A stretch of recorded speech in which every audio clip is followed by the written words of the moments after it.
ሰላም የዚህ ቻናል ተከታታዮች እንደምን ቆያችሁ? ዛሬ በክርስቶስ መምጣትና የመጨረሻው ዘመን ጉዳይ ላይ የተወሰነ የእግዚአብሔርን ቃል እንከፋፈላለን። መነሻ ጥቅስ የወሰድኩት ማቴዎስ 25 ቁጥር 13 ላይ ያለውን ነው። ቀኒቱንና ሰዓቲቱን አታውቁምና እንግዲህ ንቁ ይላል። ማቴዎስ 25 ከቁጥር 13 ላይ ቀኒቱንና ሰዓቲቱን አታውቁምና እንግዲህ ንቁ በሚል ርዕስ በዚህ ስር ስለ ጌታ መምጣትና የመጨረሻው ዘመን ጥቂት ሀሳብ ከእናንተ ጋር እንከፋፈላለን። በውስጤ ጌታ ስላስቀመጠ ከእናንተ ጋር ለመካፈል እድሉን ስላገኘው ጌታ የተባረከ ይሁን።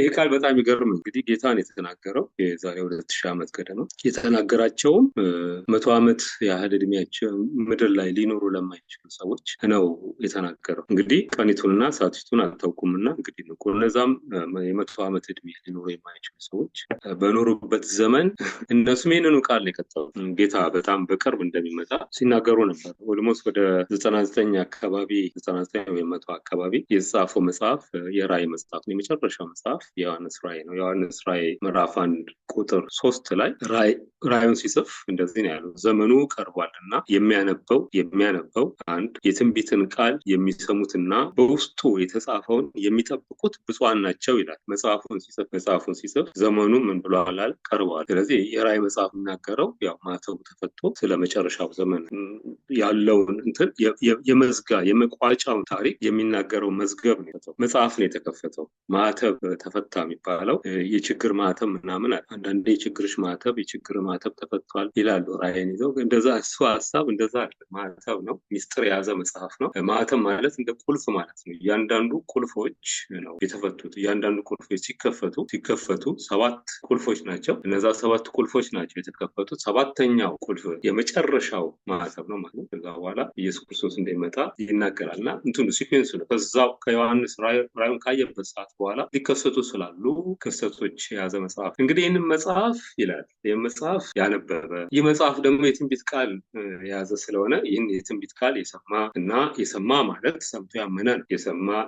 ሰምቶ ያመነ በውስጡ የተጻፈውን ደግሞ የሚጠብቅ የራእይ መጽሐፍ አንብቦ እያንዳንዱ የሚከሰተውን ነገር ማዕተቡን እየተከተሉ መለከቱን እየተከተሉ መጠበቅ የኛ ድርሻ። የሚጠብቁ ብፁዓን ናቸው ይላልና ዘመኑ ቀርቧል፣ ተከታተሉን። እያንዳንዱን ሲኩዌንስ የሚከሰተውን ነገር እየተከታተላችሁ ጌታችሁን ጠብቁ። እንደዚህ የሚያደርጉ ሰዎች ብፁዓን ናቸው። እንግዲህ የዛሬ 2000 ዓመት ገደማ ራእይን ሲጽፍ ዘመኑ ቀርቧል። ለዚህ ነው ጌታችን በማቴዎስ 25 ቁጥር 13 ላይ እንዲሁም ምዕራፍ 24 ታውቃላችሁ ስለ መጨረሻው ዘመን ጌታ ምልክቶችን የሚከሰቱ ክስተቶችን ተናገረበት ነው። ቁጥር 42 ላይ ማቴዎስ 42 ላይ ምን ይላል? ጌታችሁ ይላል። በጣም ደስ ይለኛል ቃል ጌታችሁ በምን ሰዓት እንደሚመጣ አታውቁምና እንግዲህ ንቁ። በጣም ደስ የሚል ቃል። ጌታችሁ በምን ሰዓት እንደሚመጣ አታውቁምና እንግዲህ ንቁ ይላል። አይታወቅም ጊዜ። ስለዚህ ከዛሬ 2000 ዓመት ጊዜ ጀምሮ እንግዲህ ደርሷል እየተባለ አስባችሁታል። በዛን ጊዜ ዮሐንስ ራእዩን ሲጽፍ ዘመኑ ቀርቧል ካለ አሁን ምን ሊባል እንደሚችል፣ ያኔ ቀርቧል ከተባለ አሁን አልቋል ቢባል ነው አቻ ሊሆን የሚችል። ያን ቀርቧል 2000 ዓመት በጣም እየተጠናቀቀ ነው ያለው። እና ደግሞ የዮሐንስ ራእይ መጽሐፍ ዮሐንስ ራእዩን ሲጽፍ እንደተናገረው እያንዳንዱ የተጻፈውን ቃል በየተራ ብንመለከተው ኦልሞስት ወደ ተጠናቀቀበት ዘመን ወደ ማጠናቀቂያው ዘመን አካባቢ እንደደረሰ ያመለክታል። እንግዲህ ጌታ በምድር ላይ አስተምሮ ካስተማራቸው አስተምሮች ውስጥ እንደጠቅለል ስናደርገው መጣ በእኔ እመኑ ነው ያለው። ባይ ዘ ወይ ስናነበው እመኑ ነው ኢየሱስ ክርስቶስ። በተለይ በዮሐንስ ወንጌል እኮ በእኔ እመኑ። ዮሐንስ ወንጌል በደንብ ስታነቡ በእርሱ ስለማመን እና በእርሱ በማመን ስለሚገኘው ነገር ነው። በእኔ እመኑ። ከአይሁዳውያን ሙግቱ ከአይሁዳውያን ጋር የነበረው ከፈሪሳውያን ጋር ከጸሐፍቶቹ ጋር ከካህናቶቹ ጋር የነበረው ሙግት ስለማመን በእኔ እመኑ። መጽሐፍ ሁሉ ስለ እኔ ይናገራል፣ እናንተ ግን ሕይወት እንዲኖርላችሁ ወደ እኔ ልትመጡ በእኔ ልታምኑ አትፈልጉም ይላቸዋል። ዮሐንስ ወንጌል ምዕራፍ 5 ላይ ደግሞ በእኔ እመኑ። ምዕራፍ 8 ላይ ባለማመናቸው ምክንያት ሲከራከሩ ታገኛላችሁ። እና መጨረሻ ላይ እናንተ የአብርሃም ልጆች አላላችሁም አላቸው። እንደውም መጨረሻ እናንተ ደግሞ የሰይጣንም ልጆች አባታችሁን ነው የምትመስሉት አላቸው። ኃጢአት የለብንም ባሉ ሰዓት ሲከራከሩ ታገኛል። ኃጢአት አለባችሁ፣ ከኃጢአታችሁ ነፃ ሊያወጣችሁ የሚችለው ልጁ ብቻ ነው። ምክንያቱም ልጁ ኃጢአት ስለሌለ፣ ኃጢአት የሚያደርግ የኃጢአት ባሪያ ነው። ከኃጢአት ነፃ የሚያወጣ ልጁ ብቻ ነው። በቤት የሚኖር ስልጣን ያለው ኃጢአት የሌለበት እርሱ ብቻ ስለነበረ ስለዚህ እናንተ ግን በልጁ አታምኑም እያለ ስለ እምነት ይወቅሳቸው እናገኛለን። ዮሐንስ ምዕራፍ 6 ላይ ስለ እምነት ነው የሚናገረው፣ 7 ላይ ስለ እምነት ነው፣ 12 ላይ ስለ እምነት ነው። ከምዕራፍ 1 ጀምሮ ስለ እምነት ነው የሚናገረው። በጣም የሚገርም ነው። ምዕራፍ 3 በጣም የወንጌል ማዕከል የሆነ ሀሳብ ቁጥር 16 ላይ ዓለም በልጁ እንዲያምን ተብሎ ይጻፍ። ስለዚህ በኢየሱስ ክርስቶስ በማመን የዘላለም የሚገኝ በኢየሱስ ክርስቶስ በማመን ከፍርድ እንደሚዳን ይናገራል። እና በምን ይጠቀልለዋል? በእኔ እመኑ ሕይወት ታገኛላችሁ፣ ሄዳለሁ ደግሞ ተመልሼ እመጣለሁ ወስዳችኋል። በቃ ይሄ ነው። በእኔ እመኑ የዘላለም ሕይወት ይኖራል፣ የእግዚአብሔር ነው እና ሕይወት ታገኛላችሁ። ከሞት ወደ ሕይወት ትሻገራላችሁ፣ ከሞት ትነሳላችሁ። ከእግዚአብሔር መለየት ሞት ስለሆነ ሕይወት ታገኛላችሁ። ከዛ በኋላ እኔ ሄዳለሁ ደግሞ ተመልሼ መጥቼ ደግሞ ወስዳችኋል። ይሄ ነው በቃ ጠቅላላ ሲደረግ እኮ ይሄ። ስለዚህ በኢየሱስ ክርስቶስ ያመኑ ሰዎች ምንድን ነው ሊያደርጉ የሚገባው ማለት ነው? ከዚህ መልእክት አንፃር በእሱ ያምናሉ፣ ከዛ እሱን እየጠበቁ ይኖራል። ሌላ ምንም ነገር የለም። በመሀል የገቡ በሙሉ ኮተቶች ናቸው። ሃይማኖት የፈጠራቸው ኮተቶች ናቸው። አሁንም በዘመናችን በወንጌላውያን ቤተክርስቲያናት እየገቡ የሚያስቸግሩ ኮተቶች እነሱ ናቸው። አሁን ታውቃላችሁ፣ ሰሞኑን ሶሻል ሚዲያ ምናምን ያጨናነቀ ነገር ነው። ስንት ሊወራ የሚገባ የወንጌል ሀሳብ እያለ በጣም ቢዚ ያደረገን ጉዳይ ኮተት ነው፣ ማይረባ የጥቅም ጉዳይ፣ ስለ ዘይት መሸጥ አለመሸጥ፣ ስለ አገልጋይ ክብር ማግኘት አለማግኘት አይደለም ጉዳዩ። ኢየሱስ ክርስቶስ ስለ መንፈስ ቅዱስ ሲናገር እሱ በመጣ ጊዜ እኔን ያከብረኛል እና መንፈስ ቅዱስ ኢየሱስ ክርስቶስ ሊያከብር ነው እንጂ የመጣው ዋና ፐርፐዙ እሱን በእኛ ማክበር ነው እንጂ እኛ ማክበር አይደለም። የእኛ መክበር የኢየሱስ መክበር፣ ኢየሱስ በእኛ ሲከብር እኛ እንከብራለን። እና ስለ እሱ ማሰብ ተትቶ ስለ ህንፃና የግል ጉዳይ ምናምን ነው። የሃይማኖቱ ማህበረሰብ ደግሞ ሌላ ታታ ውስጥ ኢየሱስ ክርስቶስን እየጠበቀ በሚኖሩ ማህበረሰብ ውስጥ እነ ማርያም ገቡ፣ እነ ታቦታት ገቡ፣ እነ መላእክት ገቡ፣ ሌሎችም ባህላት ምናምን ክብር፣ በጣም ብዙ ኮተቶች። እነዚህ ሁሉ ኮተቶች ምንም በቃ የተባለው በእኔ እመኑ፣ ከዛ በዮሐንስ 14 ላይ እመጣለሁ ወስዳችኋል። ይሄ ነው መልእክቱ። ይሄ ስለዚህ የዳን ነው ኢየሱስን ልንጠብቅ ነው ማለት ጠብቀልን አዳነን። በቃ እየጠበቀን ነው። እንደ ዳነ ሰው መቼ ነው የሚወስደኝ ያለን እየጠበቅኩ እኖራለሁ እንጂ ይፈረድብኛል አይፈረድብኝ ከሚል አስተሳሰብ ነፃ። ምክንያቱም በእኔ የሚያምን አይፈረድበትም ስላለ ኢየሱስ ክርስቶስ፣ እኔ በእርሱ ስላመንኩ አይፈረድብኝም ብዬ ኢየሱስ ክርስቶስ የምጠብቅ ሰው ሆኛለሁ። ቅዱሳን እንደዚህ ነው የሆነ በኢየሱስ የምናምን ሰዎች ፍርድ የሌለብን፣ ነፃ ዕዳ የሌለብን፣ አርነት የወጣን፣ ኩነኔ የሌለብን፣ ደግሞ የእግዚአብሔር ልጆች የሆንን ቤታችንን የምንነፍቅ መንግስቱን ልንወርስ ልናስተዳድር ምንጠበቅ ድንቅ ሰዎች ተደርገን በድንቁ በኢየሱስ ክርስቶስ የዳንን ሰዎች፣ ህይወቱን የተካፈልን ሰዎች እግዚአብሔር የተባረከ ይሁን። ይሄ በቃ ቅንጣት ያህል ጥርጥር እንዳይኖረን አድርጎ ኢየሱስ ክርስቶስ ሰብኮናል፣ አስተምሮናል። በቃ በእኔ የሚያምን የዘላለም በእኔ የማያምን አሁን ተፈርዶበታል። በእኔ የሚያምን አይፈረድበትም፣ ወደፊት ፍርድ አለ። ያ ፍርድ አገኝ ነፃ ነን፣ በፍሬ ነፃ ነን። ከዚህ ነው ገላትያ ላይ ምዕራፍ 5 በነፃነት ልንኖር ክርስቶስ ነፃ ወጣን የሚለው ይህንን ነፃ ነን። ምንም ላይፈርድብን፣ ኩነኔ ላይፈርድብን፣ ላይኮንንን፣ ኩነኔ የሌለብን ሰዎች ተደርገን እንድንቀር ያደረገው በኢየሱስ ክርስቶስ በማመናችን ድህነትን ስራ እሱ ከከፈለው ክፍያ በላይ የእኛን ችግር ከፍሎ ነፃ ሊያደርገን የሚችል ኢየሱስ የመጣው ዕዳችንን ሊከፍል እንጂ ሌላ ትልቅ ጉዳይ አልነበር። ትልቁ የሰው ጉዳይ የሰው ችግር ኃጢአት፣ ትልቁን የሰውን ኃጢአት ለማስወገድ መጣ። ዮሐንስ ምዕራፍ 1 ቁጥር 29 ላይ መጥምቁ ዮሐንስ ሲመሰክር ምንድን ነው ያለው? እነሆ የዓለምን ኃጢአት የሚያስወግድ የእግዚአብሔር እና የዛሬ 2000 ዓመት ገደማ የዓለምን ኃጢአት ነው እና የሚሰበከው የምስራች ነው። ለዚህ የምስራች እንሰብካለን፣ እምነት እንሰብካለን። ይሄ የምስራች እመኑ፣ በኢየሱስ ክርስቶስ እመኑ፣ እርሱ ስለእናንተ ኃጢአት ዋጋ ከፍሏል። ኃጢአት ምን ብሏል? ተወግዷል። ነፃነት ነው አምጣወጀ የነፃነት ዘመን፣ የአርነት ዘመን፣ አርነት ነው የሚታወቅ። የምስራች ብለን እናገራለን። የምስራች ብሎ መቼም አክስት ሞታለች፣ የምስራች 100 ኩንታል ተሸከም የሚል የምስራች ብለን ዋይ በሉ አንልም። የምስራች ብለን እልል በሉ ነው። እልል በሉ ኢየሱስ ክርስቶስ ኃጢአታችሁን አስወግዷል በመስቀል ላይ። ማንም ሊከፍለው የማይችለውን የሰውን ዕዳ ኢየሱስ ክርስቶስ ከፍሏል የሚል ነው የኛ የምስራች ቃል። እምነት ይሰበክ። ስለዚህ እመኑ፣ ምን ትሆናለህ? ትድናል። ያመነ ይድናል። አሁን ኢሚዲየትሊ ለምን ነፍሰ ገዳይ እንዳመነ ይድናል። በቀኙ የተሰቀለው ነፍሰ ገዳይ ነው፣ ወንጀለኛ፣ በጣም ከባድ ወንጀለኞች ናቸው። ባይ ዘ ዌይ መስቀል ላይ የሚሰቀሉት ከባድ ወንጀለኛ። ኢየሱስ ክርስቶስ ከነሱ መካከል እንደ ከባድ ወንጀለኛ ተደርጎ የተሰቀለው። ስለዚህ እንደዚህ አይነት ነፍሰ ገዳይ ነው ኢየሱስ ክርስቶስ። ዛሬ ከኔ ጋር ትገባለህ። አንድም ኃጢአቱን አልተናገረም። አንተ እንደዚህ አድርገህ በል ተናዘዝም አላለውም። በቃ ባለቃ በቃ አንተ ጌታ ነህ ብሎ አመኑት። አንተ ስለኛ ኃጢአት እንደምትሞት አመንኩ። በቃ እንደዚህ ነው የሚባለው። አንተ ስለኛ ኃጢአት እንደሞት እኛ በኃጢአታችን ነው የምንቀጣው፣ አንተ ግን ምንም በደል የለብህም፣ እባክህ በመንግስት አስበኛል። ገና ወደፊት ተስፋ ሲያደርግ አሁን አለ። ስለዚህ መዳን አሁን ያመነ ሰው ድኗል። በቃ ወንጌላችን ይሄን ወንጌልን ሰብክ። ይህ ወንጌል አርነት ያወጣል። ወንጌል ሰብኮ ለቅሶ አይሰብክ፣ እየየ አይሰብክ፣ ዋይታ አይሰብክ። የምስራች ውስጥ ዋይታ የለም። የምስራች ውስጥ እልልታ ነው ያለ፣ ምስጋና ያለ፣ ውዳሴ ነው ያለ፣ አምልኮ ነው ያለ። ከቻለን እንደ ዳዊት መጨፈር በምስጋና በገናችንን እልል የመንፈስ ማለት ነው። በመንፈስ ስጋችንና ስሜታችንን ለማርካት አይደለም። የስሜት አለ የመንፈስ ከመላእክት ጋር ዝማሬ እናቀልጠዋለን። ምክንያቱም በአንድ ሰው መዳን ታውቃላችሁ፣ በአንድ ሰው መዳን እኮ በሰማይ ታላቅ ደስታ ይሆናል።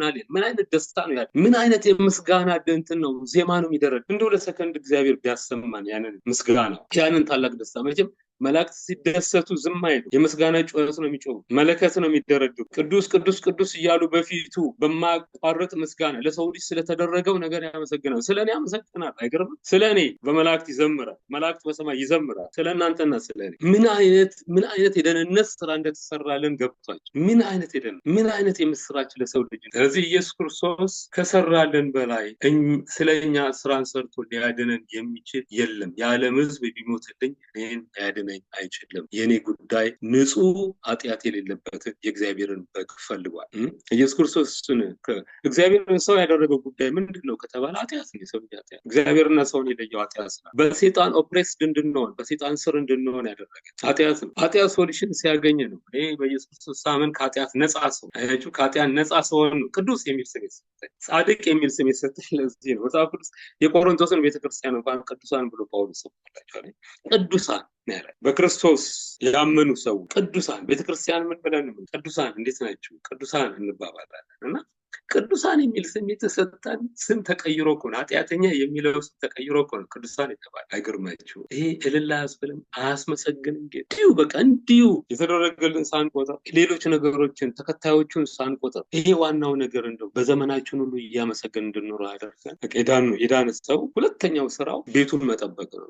መቼ የት ነው የሚሄደው? ቤት። ምክንያቱም ለዚህ ዓለም አይደለም ይሄዳል፣ ሊመጣ ላለው ለአዲሱ ዓለም ይሄዳል። ለአዲስ ክብር፣ አዲስ ኑሮ፣ አዲስ መንግስት፣ አዲስ አስተዳደር፣ አዲስ የህይወት ስርዓት ይጠብቀናል። ለዛ ህይወት ነው ያዳን፣ ለዛ ኑሮ ነው ያዳን፣ ለዛ ቤት ነው ያዳን። እና ልጅ ሆነን በእግዚአብሔር ቤት ውስጥ እንደ ልጆች ወራሽ ልንሆን፣ በእግዚአብሔር ቤት ውስጥ ከፍተኛ ስልጣን ያላቸው ልጆች ናቸው። እግዚአብሔር አለ፣ ከዛ ልጆች እኛ። መላእክት እንኳን ከዛ በታች ናቸው፣ ከልጆች በታች እንደ ስማቸው መልእክተኛ ናቸው። እና ዕብራውያን ላይ ስታነቡ ምንድነው የሚለው? ሊመጣ ያለውን ዓለም ለመላእክት ያስገዛው አይደለም ይላል። ሊመጣ ያለ ዓለም አለ፣ የተዘጋጀ ዓለም። የዓለም በእግዚአብሔር ለሰው ልጆች የተዘጋጀ ነው። ሰው ያልሰራው የተባለ የሰው እጅ ያላበጃጀው ያንን ዓለም የሚገዙት የሚያስተዳድሩት የሚኖሩበት ልጆች ለመላእክት አላስገዛም ያለው ለዚህ ለልጆች ነው የተዘጋጀ። ለዚህ ነው እግዚአብሔርን ሰው እንዲሆን የጠየቀው። ኃጢአት ሶሉሽን ማግኘት ነበረበት። እኛን የመሰሉ ሰዎችን እግዚአብሔር እንዲያገኝ የራሱ ሊያደርግ ኃጢአት መፍትሄ ማግኘት ነበር። ይሄ ያዘጋጀውን ፖዚሽን የሚወርሱ ሰዎች፣ እዛ የሚኖሩ ሰዎች፣ የሚያስተዳድሩ ባዘጋጀው ዓለም የሚያስተዳድሩ ሰዎችን ለማግኘት እግዚአብሔር ሰው መሆን እግዚአብሔር የተባረከ። ስለዚህ ተመልከቱ፣ የሰው ጉዳይ ትልቁ ኃጢአት ነበር እና ኃጢአት እግዚአብሔርን ሰው እንዲሆን ጠይቀው ሶሉሽን ተሰበከልን። ወንጌል የምስራች ተብሎ ወደኛ መጣ። ይህንን የምስራች ካመንበት ሰዓት ጀምሮ በቃ የምንጠብቀው መጽሐፉም የሚናገረው መቼ እንደሚመጣ ተሆነ ጀስት ሁልጊዜ ነቅታችሁ ቆዩ፣ ነቅታችሁ ቁም፣ ጠብቁት። ሬዲዮ ልክ በደጅ እንደሚመጣ አንድ ምሳሌ እንደው መተካት እንኳን ባይችል እንደው ትንሽ አንድ ቀለል ያለች ምሳሌ ልንገራችሁ። በገዳይ ወረርሽኝ ከተያዘች ከተማ የሚያድኑ ሰዎች መጥተው ጭንብል የለበሱ ምናምን ልክ በኮቪድ ቫይረስ የተጠቁ ሰዎችን በኢቦላ ቫይረስ የተጠቁ ሰዎችን ፕሮቴክት ማድረጊያ ልብስ ራሳቸውን የሚከላከሉበት ልብስ ለብሰው እንደሚያድኑ እንደዛ አይነት ሰዎች መጥተው አዳኑንና አንድ ሰላም ወደሆነች ከተማ እስክንሄድ ድረስ የሆነች ቦታ አስቀምጡ። እዛ የተሰበሰበው ማህበረሰብ ምን የሚያወራ ይመስላችኋል? ስለ ኑሮ የሚያወራ ይመስላችኋል? ስላለፈው ቤቱ፣ ስለከሰረበት ጉዳይ፣ ስላተረፈው ትርፍ ምናምን የሚያወራ ይመስላችኋል? አያወራም። እና ምንድነው የሚያወራው? መቼ ነው የሚወስዱን ከዚህ ደግሞ ቦታ ወደ ተዘጋጀልን ሰላም ወደሆነች ከተማ መቼ ነው ደግሞ የሚወስዱን? ተከማችተው እየጠበቁ ነው። ስለዚህ ወሬያቸው አንደኛ ስለመዳናቸው አመለጥን፣ ሁለተኛው ደግሞ መቼ ነው የሚወስዱ? ናፍቆት፣ ስላመለጡ ደስታ አለ፣ ስለሚሄዱበት ነገር ናፍቆት አለ። ወሬያቸው ሁሉ ስለሱ ነው። ተስፋ ያደርጋል። አያችሁ፣ ተስፋቸው ይሞላል። በቃ እንደዚህ ነው የሆነው ማለት። ኢየሱስ ክርስቶስ ምን አላቸው? ምን አለ ሲጸልይ? በዮሐንስ ወንጌል ምዕራፍ 17 ላይ አንድ ጸሎቱ ላይ እንደዚህ አለ፣ እኔ ከዚህ ዓለም አይደለሁምና እነሱም ከዚህ ዓለም አይደሉም። ኢየሱስ ክርስቶስ ከዚህ ዓለም እንዳይደለ የዳኑ ሁሉ ከዚህ ዓለም አይደሉም። ወዲያውኑ ጸጉረ ልውጥ እንሆናለን። ሌላ ዓለም ሌላ ሰው ነው። ለዚህ እኮ ነው የሚያውቁን ሰዎች ትላንት ከኛ ጋር ሰላም የሆኑ ሰዎች ልክ ጌታን እንዳገኘ ወዲያውኑ ከቤት ይጀምራል። ነቀፌታው፣ ጥላቸው በቃ ሌላ ሰው ከሌላ ዓለም እንደመጣ አይነት ሰው ሆነ እንቆጠራለን። በቃ ሌላ ሰው። ምክንያቱም የክፉ መንፈስ ስለሚያቀን እንደ እንግዳ ስለሚቆጥራ ሰዎችን ሁሉ እንዲጠሉን ያስነሳበታል። እንግዳ ነው የሚያደርገን። የተካፈልነው ህይወት እንግዳ አድርጎናል። ስለዚህ መኖር ያለብን እንደምንድን ነው ማለት ነው?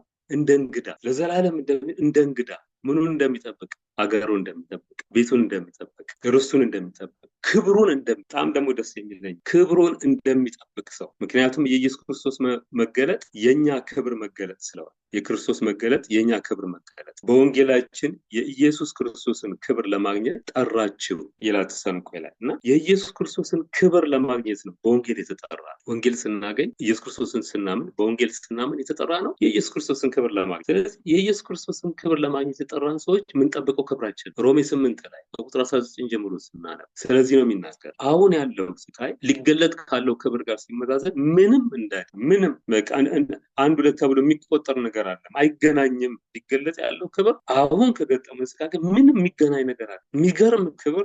ስለዚህ የክርስቶስ መምጣት የኛም ክብር መገለጥ ልናወራ የሚገባው ዴይሊ የምናወራው ሳልቤት የምንጠማው ነገር ሁልጊዜ የምንናፍቀው በኑሯችን በዕለት ተዕለት ኑሯችን የማይለቀን ረሃብ ልክ እንግዳ መጣለው ብሎ የደወለ ሰው እንደምንጠብቀው እንዴት ነው የምናደርገው? ስራ እንኳን ቢኖረን ጥሎ ቻኩለን ጨራርሰን ወደዛ መሄድ ነው እና ጌታ መቼ እንደሚመጣ ስለማይታወቅ ሁል ጊዜ 24/7 ሁል ጊዜ 24 ሰዓት ልባችንን፣ ሀሳባችንን፣ አይምሯችንን፣ እቅዳችንን ሁሉ የያዘ ጉዳይ ነው። እሱን መጣ። ክብር ለጌታ። ኢየሱስ ጌታ። እንግዲህ የዛሬ 2000 ገደማ የተባለ መቼ እንደሚመጣ አታውቅም፣ ቀኑ ደርሷል የተባለ ነገር ዛሬ እንዴት እንደቀረበ አስተው። አንድ መጽሐፍ ቅዱስ ላይ ኢየሱስ ክርስቶስ የተናገረውን በሉቃስ 21 ላይ ያለውን እስኪ እናንብብና ትንሽ ነገር እንመልከት። እንዴት እንደቀረበ ማሳያ የሚሆኑ ምልክቶችን እዚህ ላይ እናገኛለን። ሉቃስ 21 ላይ ከቁጥር 20 ጀምሮ እንደዚህ ኢየሩሳሌም ግን በጭፍራ ተከባ ስታዩ በዚያን ጊዜ ጥፋቷ እንደቀረበ ነው። የዚያን ጊዜ በይሁዳ ያሉ ወደ ተራራ ይሽሹ፣ በመካከሏ ያሉ ከእርሷ ፈቀቅ ይበሉ፣ በገጠር ያሉም ወደ እርሷ አይግቡ። የተጻፈው ሁሉ እንዲፈጸም ይህ የበቀል ጊዜ ነውና የተጻፈው ግድ ይሆናል። ቁጥር 23 እንደዚህ ነው። በዚያን ወራት ለእርጉዞችና ለሚያጠቡ ወዮላቸው፣ ታላቅ ችግር በምድር ላይ በዚህም ሕዝብ ላይ ቁጣ ይሆናል። ቁጥር 24 ላይ በሰይፍ ስለትም ይወድቃሉ፣ ወደ አሕዛብ ሁሉም ይማረካሉ። የአሕዛብም ዘመን እስኪፈጸም ድረስ ኢየሩሳሌም በአሕዛብ የተረገጠች ትሆናል። የአሕዛብ ዘመን ፈጸም ድረስ ማለት አሁን የአሕዛብ ዘመን ይባላል። ምክንያቱም ኢየሩሳሌም በወንጌል አልተወረሰችም። አይሁዶች ወንጌልን አልተቀበሉ። አይሁዶች ኢየሱስ ክርስቶስን ሪጀክት አደረጉ። ወንጌል ወደ አሕዛብ።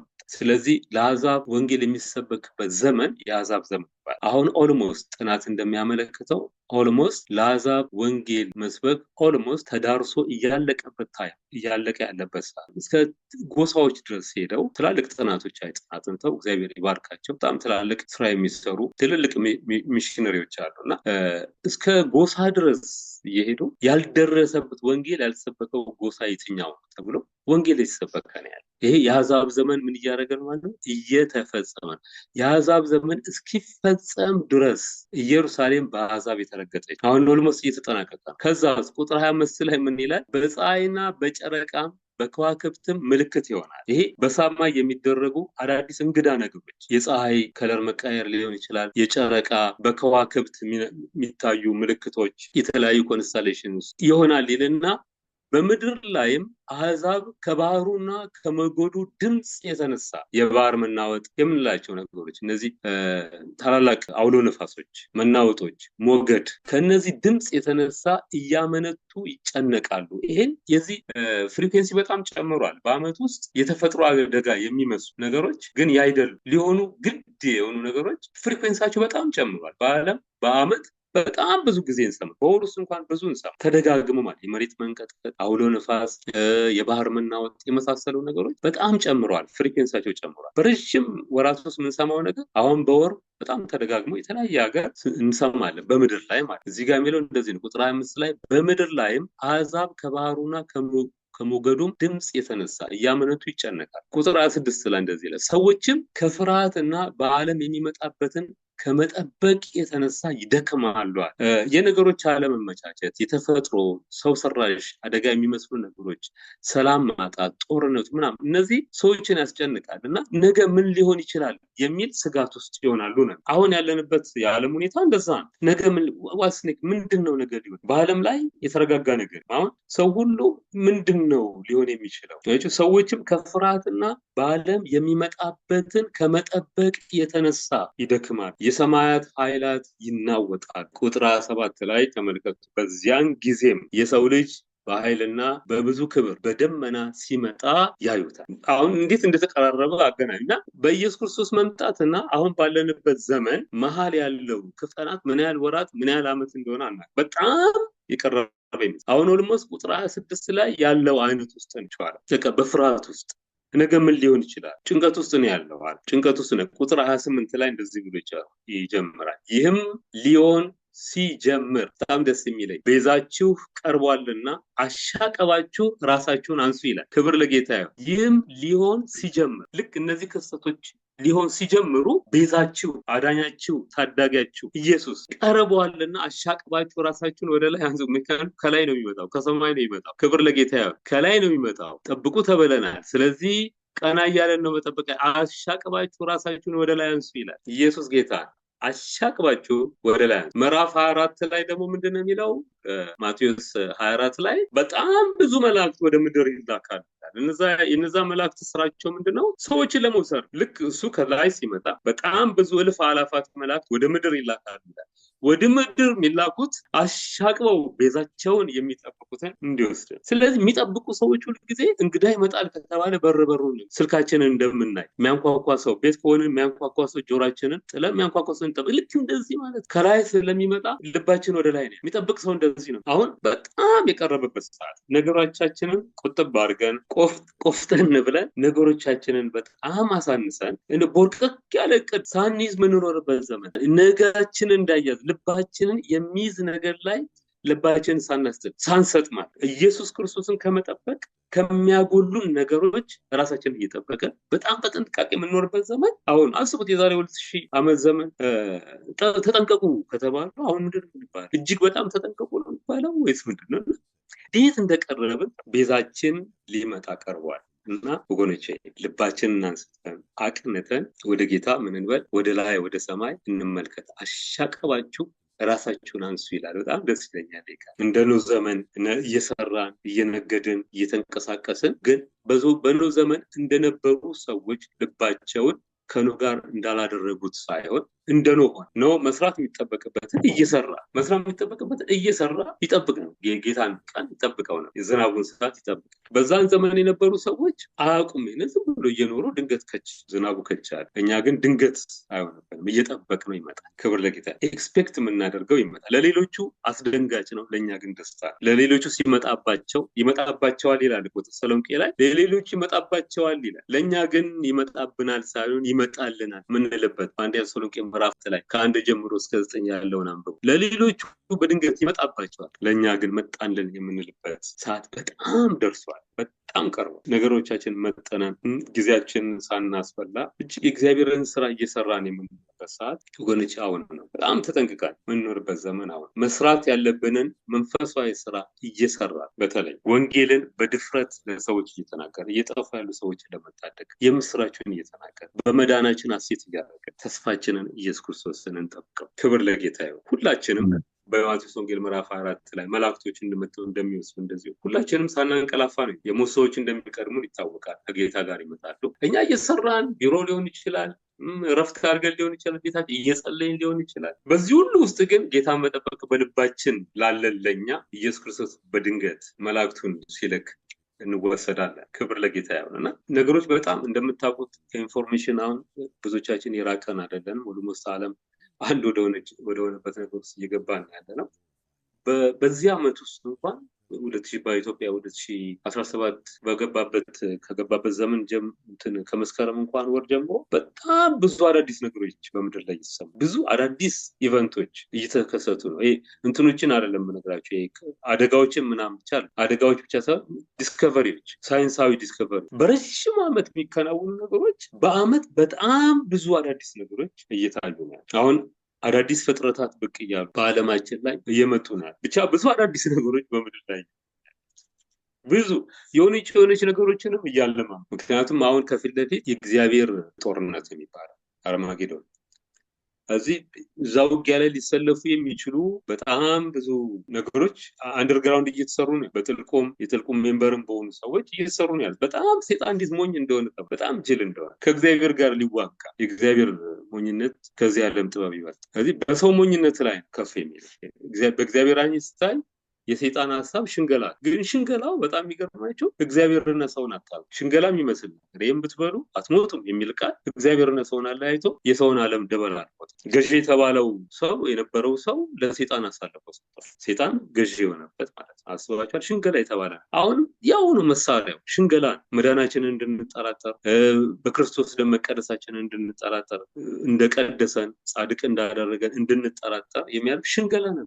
ይህንን ዓለም እጅግ እንድንወደው ጌታ ገና ገና ነው እያለን እንድንኖር እንድንዘናጋ፣ በዚህ ዓለም እንትን ውስጥ ምኞት ትብታብ ተይዘን ክርስቶስን ከመጠበቅ እንድንጎል የሚያደርጉ ሽንገላዎች ወገኖች። ስለዚህ ነው ተጠንቀቁ የሚለው። ተጠንቀቁ፣ መዘናጋት እንዳይ ድንገት በመጣ ሰዓት ባዶ ደህንነት የሌለው ማለት ባዶ ሆነን እንዳንገኝ። ባዶ ምለው ደህንነት የሌለው ሽንገላው ደህንነትን የሚያስጥል ሁልጊዜ አክቲቭ መሆን አለርት መሆን አለ። የመዳን ራስ ቁራችንን ጠብቀን ንቁ መሆን ማለት እሱ ማለት ሁልጊዜ ደህንነታችንን ይዘን ፍርድ እንደሚጠብቅ ሳይሆን መኖሪያው እንደሚጠብቅ ሽልማቱን እንደሚጠብቅ ሰው መኖር። ይሄ እርግጠኛነትን ያሳያል። ድኛለሁ የሚለውን እርግጠኛነት ያሳያል። ይሄ ነው መጠበቅ የሚባለው። መንቀጥቀጥ አይደለም። መጠበቅ ማለት ወዮ ምን ሆናል አይነት ነገር አለ። አንድ ጊዜ አንዲት እህት ጌታ ኢየሱስ ምን ነው ቀረ ዘገየ እንደው በመጣ ስል በኢየሱስ ስም አለችኝና ለምን እንደዚህ ትላለህ አለች። እንዴ እኔ ደነገጥኩ። እንዴት ኢየሱስን በኢየሱስ ስም ትላለች? በኢየሱስ አይምጣ እንደማለት እኮ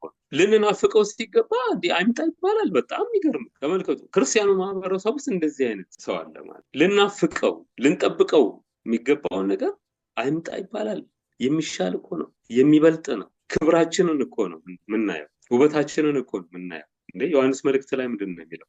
ቢገለጥ ኢየሱስ ክርስቶስ እርሱ እንዳለ እናየዋለን አለ። እንደገና ደግሞ እርሱን እንደምንመስል እናውቃለን። እርሱን እንዴት እንደምንመስል ማየት አንፈልግም? ይሄንን እኮ ነው የምናፍቀው። እኔ እርሱን እንዴት እንደምመስል ማየት እናፍቃለሁ። ክብርን ማየት ፈልጋል። የልጅነትን ቦታ ማየት ፈልጋል። ክብር ለጌታ። የልጅነትን ክብር ማየት ፈልጋል። አሁን ልጅ ነን። በቃ ልጅ መሆኔን አመንኩኝ እንጂ የልጅነት ክብር ያልተገለጠ። የልጅነት ክብር የሚገለጠው ኢየሱስ ሲመጣ።